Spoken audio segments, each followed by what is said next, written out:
இப்போ உடனே அன்னைக்கு நைட்டே தாவீது வந்து ராஜாவா ஆகல. சில வருஷங்கள் வந்து சவுல் தான் யாரா இருக்கா, ராஜாவா இருக்கா. ஆனா தேவன் என்ன செய்யல, அதை விரும்பல, அவர்கிட்ட எதுவுமே பேசல, பாசமா இல்ல. தேவன் வந்து அப்படியே தள்ளி விட்டுட்டார். ஏன்னா சவுல் வந்து என்ன செய்யல, நிறைய விஷயத்துல தேவனுக்கு கீழ்ப்படியவே இல்லை.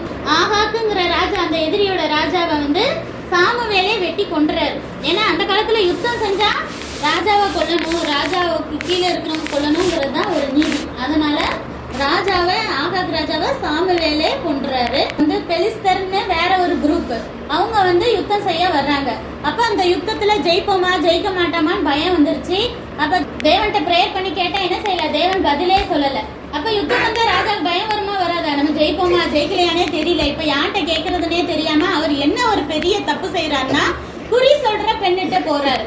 அதாவது இந்த மாதிரி அந்த ஜோசியம் இதெல்லாம் பார்ப்பாங்க.